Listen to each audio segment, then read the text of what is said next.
Hello friends, welcome back to our channel. Today in this video we will discuss RRB NTPC Undergraduate 2025 exam of 7 August third shift. तो दोस्तों आज से आपका जो कि RRB NTPC under graduate का जो कि एग्ज़ाम शुरू हुआ था, जो कि फर्स्ट और सेकेंड शिफ्ट का जो कि समाप्त हो गया, तो उसका भी वीडियो जो कि हमने अपलोड कर दिया और PDF जो कि वीडियो के 10 मिनट बाद जो कि अपलोड कर दिया जाएगा ऑल शिफ्ट का, समझ रहे हैं, क्योंकि थर्ड शिफ्ट का क्वेश्चन मिल गया है। तो इसको चलिए पहले डिस्कस कर लेते हैं।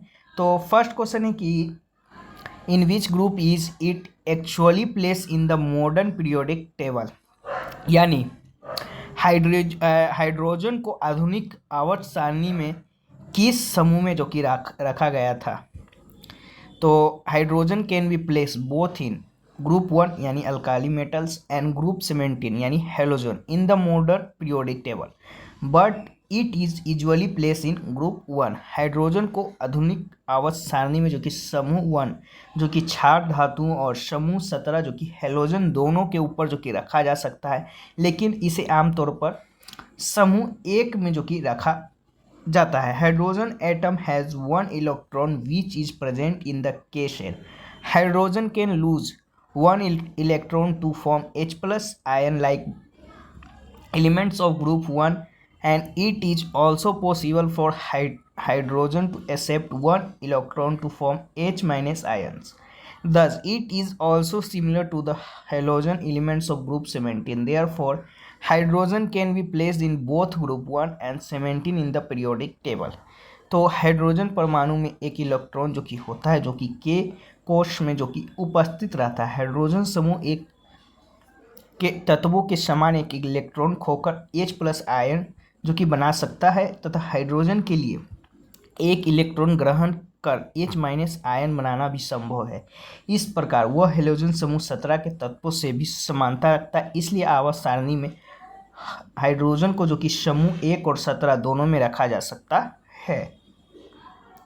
चलिए नेक्स्ट क्वेश्चन है आपका, who is the mains cricketer of the year 2024, यानी 2024 में वर्ष का सर्वश्रेष्ठ पुरुष क्रिकेटर कौन आपका रहा था। तो जसप्रीत बुमराह जो कि रहे थे, तो राइट आंसर आपका हो जाएगा। In the 2022 ICC award Jasprit Bumrah was named the ICC men's cricketer of the year, also known as the Sir Garfield Sobers trophy winner. Additionally, Amelia Kerr won the ICC Women's Cricketer of the Year, also known as the Raquel Hayo Flynn Trophy. Bumrah was also recognized as the ICC Men's Test Cricket of the Year. यानी 2024 में ICC पुरस्कारों से जो कि जसप्रीत बुमराह को ICC पुरुष cricketer of the year जो कि चुना गया, जिसे सर गारफील्ड सोबर्स ट्रॉफी विजेता के रूप में जो कि जाना जाता है। इसके अतिरिक्त बात कर ले तो अमेलिया केर को ICC महिला क्रिकेट ऑफ द ईयर चुना गया है, जिससे राचेल हेहो फिल्म ट्रॉफी के रूप में जो कि जाना जाता है। बुमराह को ICC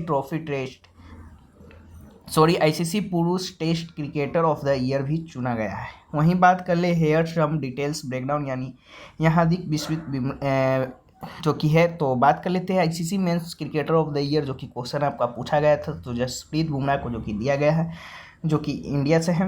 वहीं ICC women's cricketer of the year जो कि एमिलिया खेर को दिया गया है, जो कि न्यूजीलैंड के प्लेयर हैं।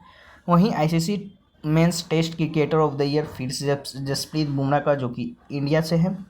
वहीं ICC men's ODI cricketer of the year जो कि अमरतुल्ला उमर जजाई को जो कि दिया गया है, जो कि अफगानिस्तान के प्लेयर हैं। वहीं ICC women's ODI cricketer of the year जो कि स्मृति मंधाना को दिया गया है, जो कि इंडिया के प्लेयर हैं। वहीं ICC T20 cricketer of the year जो कि हर्षदीप सिंह को दिया गया है, जो कि इंडिया के हैं।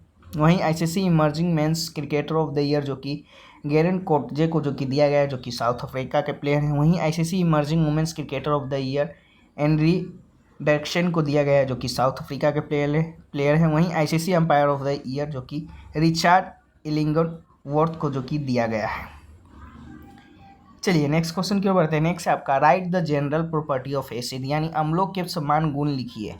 तो अम्लों के गुण जो कि चलिए जान लेते हैं।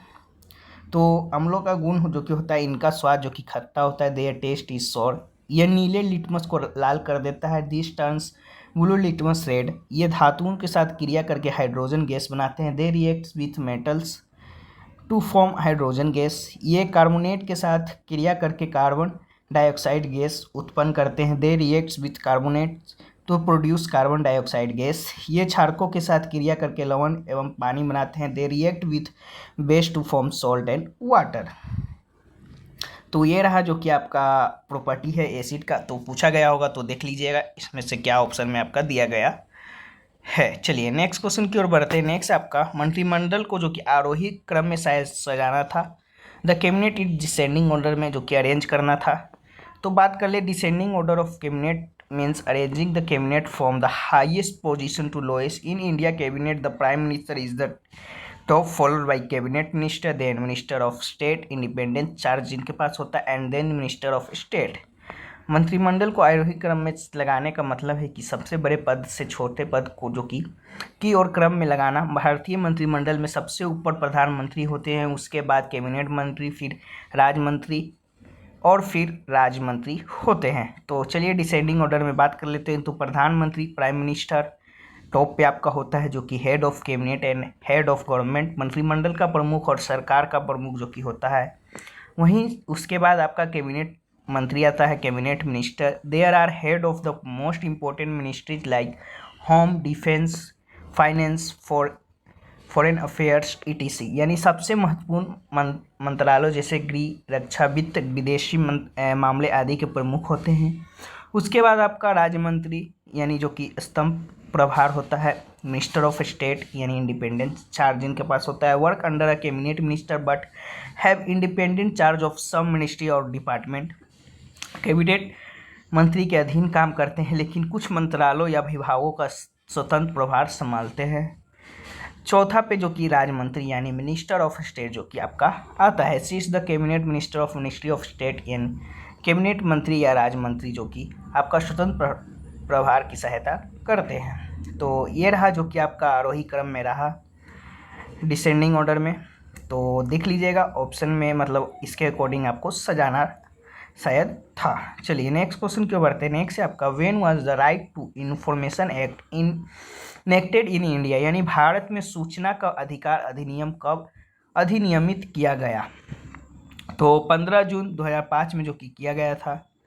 The right to information act was passed by parliament on 15 June 2005। The president gave his assent to the act on 22 June 2005 and it came into force with immediate effect on 12 October 2005. The act replaced the earlier Freedom of Information Act 2002। यानी सूचना का अधिकार जो कि अधिनियम 15 June 2005 को संसद द्वारा जो कि पारित किया गया था। 22 जून 2005 को राष्ट्रपति ने इस अधिनियम को अपनी मंजूरी प्रदान की और 12 अक्टूबर 2005 को जो कि यह अधिनियम तत्काल प्रभाव से लागू हो गया। इस अधिनियम ने पूर्वकालीन सूचना की स्वतंत्रता अधिनियम 2002 का जो कि स्थान ग्रहण किया। चलिए नेक्स्ट है आपका what is the geographical location of Bhutan. यानी भूटान की भौगोलिक स्थिति के बारे में पूछा गया होगा तो चलिए जान लेते हैं। Bhutan is a landlocked country in the eastern Himalaya in south Asia, bordered by China to the north and northwest and India to the south and southeast. Its geographical location gives it a unique and varied topography including high Himalayan peak, deep valleys and fertile plains। यानी भूटान जो कि दक्षिण Asia में पूर्वी हिमालय में स्थित एक स्थल रूप देश है जो उत्तर और उत्तर पश्चिमी में चीन और दक्षिण पूर्व में भारत से जो कि घिरा है। इसकी भौगोलिक स्थिति इसे एक अद्वितीय और विविध स्थलाकृति प्रदान करती है जिसमें उच्च हिमालय चोटियां, गहरी घाटियां और उपजाऊ मैदान जो कि शामिल हैं।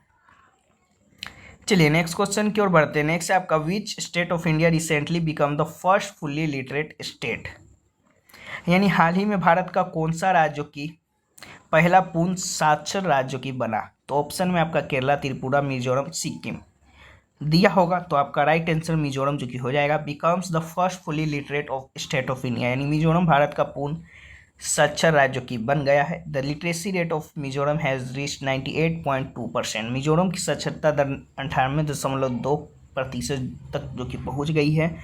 पूर्ण साक्षरता का अर्थ है मीनिंग ऑफ टोटली लिटरेसी की अर्थ है तो as per the standard of ministry of education government of India, भारत सरकार के शिक्षा मंत्रालय के मानकों के अनुसार यदि किसी राज्य जिले को साक्षरता दर 95 या उससे अधिक है और वहाँ 18 वर्ष से ऊपर के सभी नागरिक पढ़ने लिखने की मूलभूत योग्यता रखते हैं तो उसे पूर्ण साक्षर घोषित जो कि किया जा सकता है। If a state and district has a literacy rate of 95% और more, all the citizens above 18 years of age have the basic ability to read and write, it can be declared fully literate।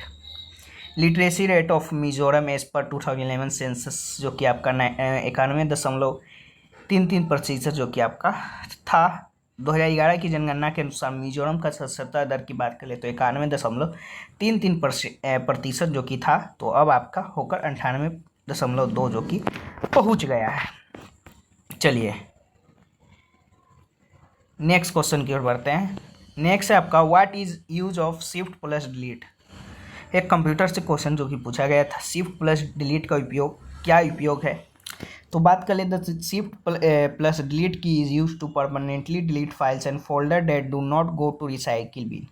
This is permanent deletion which means the files are deleted directly from your computer and cannot be recovered from the recycle bin। यानी shift plus delete का उपयोग जो कि फाइलों और फोल्डरों को स्थायी रूप से हटाने के लिए किया जाता है जो कि रिसाइकिल बिन में नहीं जाते हैं। यह स्थायी विलोपन है, जिसका मतलब है कि फाइलें सीधे आपके कंप्यूटर से हटा दी जाती है और उन्हें रिसाइकिल बिन से पुनः प्राप्त नहीं किया जा सकता है।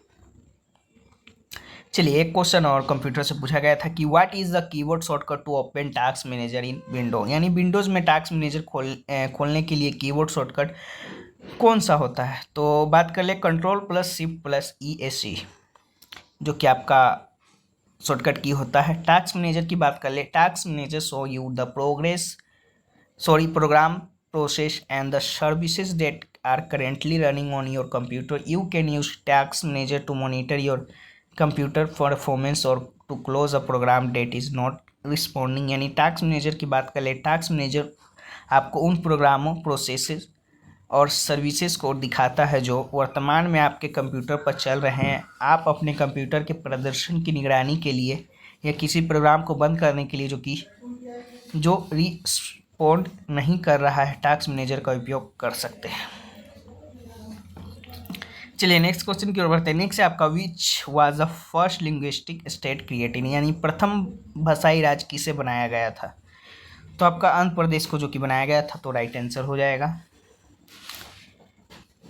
चलिए नेक्स्ट क्वेश्चन की ओर बढ़ते हैं। नेक्स्ट आपका in which state the maximum solar energy produce in India. यानी भारत में सबसे ज़्यादा और सौर ऊर्जा किस राज्य में उत्पादित होती है। तो most of the solar energy India is produce in Rajasthan. Rajasthan has the favourable condition for solar energy production such as vast desert area and abundant light.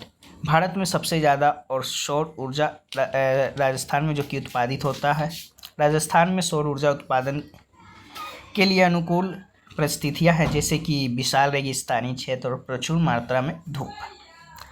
चलिए नेक्स्ट क्वेश्चन की ओर बढ़ते हैं। नेक्स्ट आपका how many votes are needed to amend the constitution. यानी संविधान में संशोधन करने के लिए कितने मत जो कि चाहिए to amend the constitution. Special majority यानी majority of total membership and 2/3 of the member present and voting is required in the each house of the parliament. In addition some amendments the support of majority of state legislature is also required.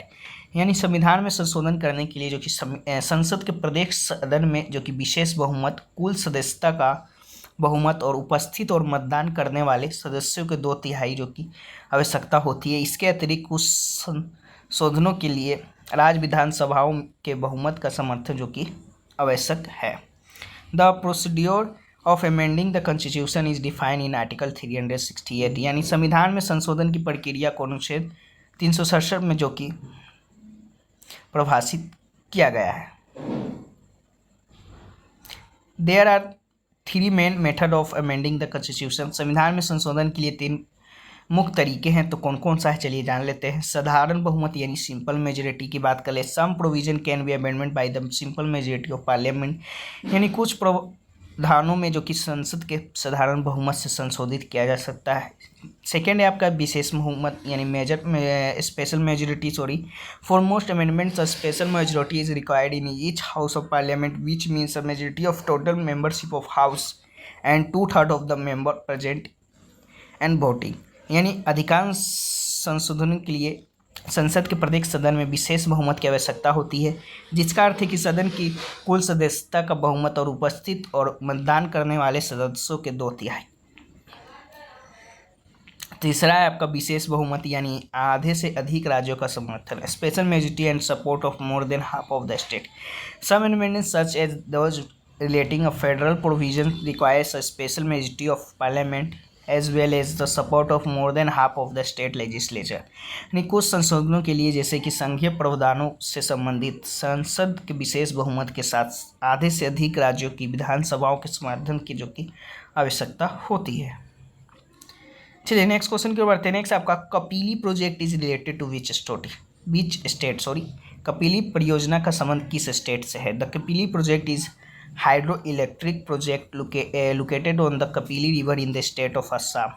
The project generates 275 megawatt of electricity and supplies power to several states in North-East India, including Assam. Kapili परियोजना जो कि असम राज्य में कोपिली नदी पर जो कि स्थित एक जल विद्युत परियोजना है। यह परियोजना 275 मेगावाट बिजली उत्पादन जो कि करती है और असम सहित पूर्वोत्तर भारत के कई राज्यों में जो कि बिजली आपूर्ति करती है।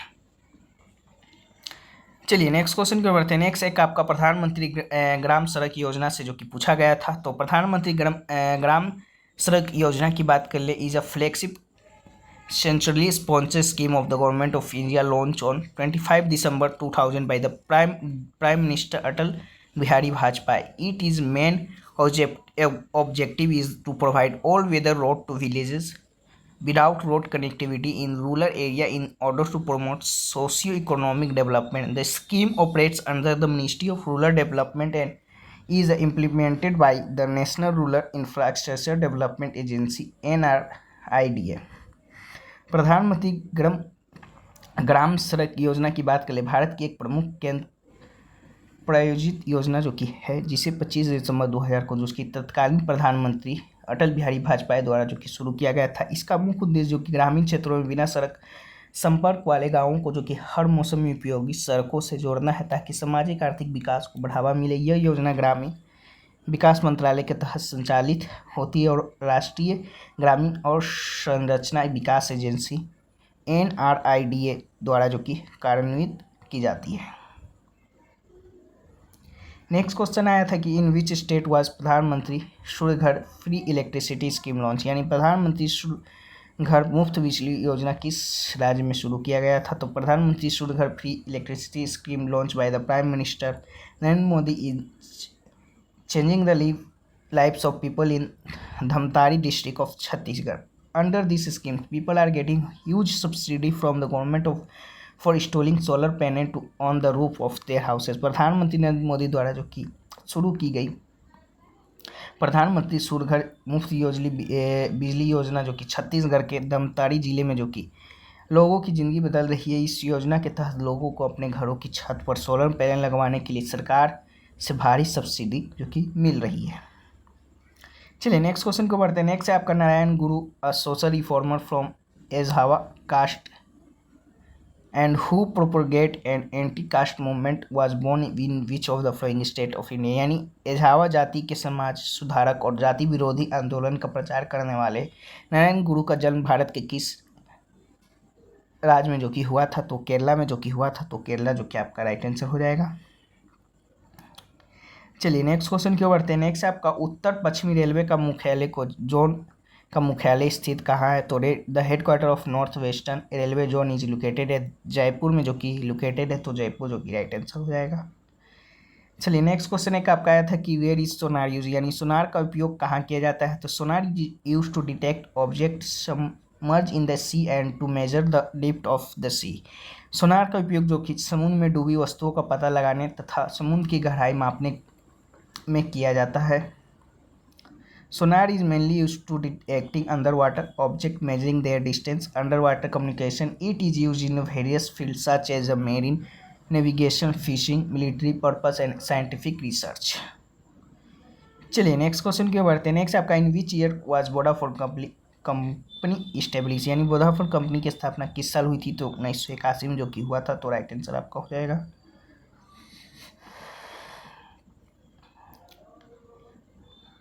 वहीं बात कर ले Vodafone launch its service in India in 2007 where its acquires the India operation of Hudson telecom. Hutch brand was rebranded from Hutch to Vodafone, a process completed in May 2007. चलिए नेक्स्ट क्वेश्चन की ओर बढ़ते हैं. Next आपका who overseas the district court, यानी जिला न्यायालय की देखरेख कौन करता है. तो the district court is supervise by the high court, यानी जिला न्यायालय की देखरेख उच्च न्यायालय यानी हाई कोर्ट जो कि करता है. तो ये रहा क्वेश्चन जो कि आज के आपके सेकेंड शिफ्ट में पूछे गए थे. बाकी इसका जो पीडीएफ आपको टेलीग्राम चैनल पे जो कि देखने को मिल जाएगा, तो वहाँ पे ज्वाइन हो जाइएगा. वहाँ से आप लोग पीडीएफ को भी रीड आउट कर सकते हैं. तो चलिए फिर मिलते हैं नेक्स्ट किसी और वीडियो में. तब तक के लिए जय हिंद जय भारत.